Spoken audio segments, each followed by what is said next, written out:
Let me ask you something that'll hit close to home. How far is your equipment working? Not how shiny is it, not how new is the truck. I mean, how much profit is that stuff actually helping you make?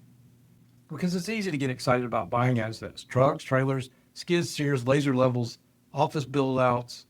But if those tools aren't making you money, they're just iron sculptures and financial dead weight. That's what the return on assets, or you may see abbreviated ROA, that's what this ratio exposes. So what is return on assets? The formula for ROA equals net profit divided by your total assets. And it measures how efficiently your business turns everything you own into profit. So let's break that down. Net profit is what's left over after everything eats. COGS, overhead, taxes, and the whole 9 yards. Total assets, that's everything the business owns, your equipment, vehicles, property, tools, inventory, and cash. So if you made $100,000 in net profit last year and your total assets are worth $800,000, you got $100,000 divided by 800,000, that's 0.125 or 12.5 ROA.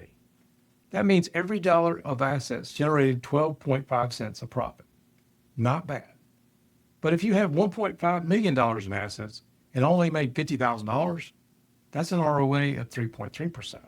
And that means your business is heavy and slow and likely underperforming. So here's a job site analogy. Think of ROA like a crew member. If you got a guy making $50 an hour, but only producing $20 an hour in billable value, he might be great, but he's not earning. Same goes for that $60,000 pickup that rarely leaves the yard, or that laser screed you only use 3 times a year.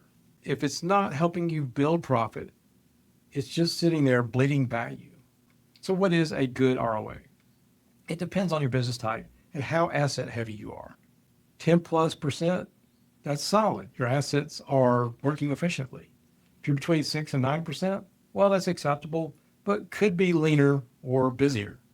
If you're between 3 and 5%, that's pretty weak. You're overbuilt or underutilizing what you've got. But if you're under 3%, that spells trouble. You've got too much gear or too little margin. So let's break this down to a real contractor example. One client of mine, I'll call him Todd, had a full yard of equipment. Trucks, excavators, lifts, trailers, forks, concrete saws, welders, even a crane.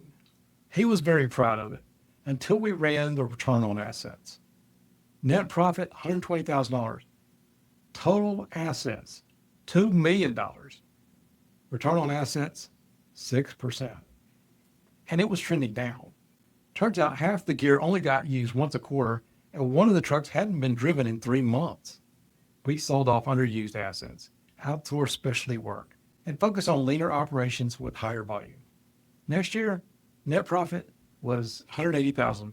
Assets were down to $1.1 million. Return on assets, 16.4%. Less gear, more money. So how do you improve your return on assets?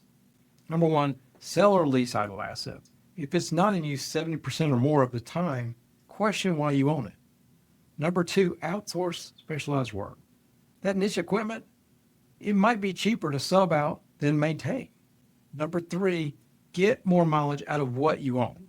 Schedule assets across jobs more efficiently. Cross-train crews to use multiple machines.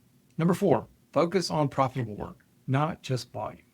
More jobs don't mean more return if margins suck. And number five, avoid those emotional purchases. That shiny new loader won't solve a profitability problem. So here's the final word. Every asset in your business is either working for you or weighing you down. You don't buy tools for the sake of having them.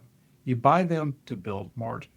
And if your assets aren't doing that, you're not scaling, you're stockpiling. So run the number.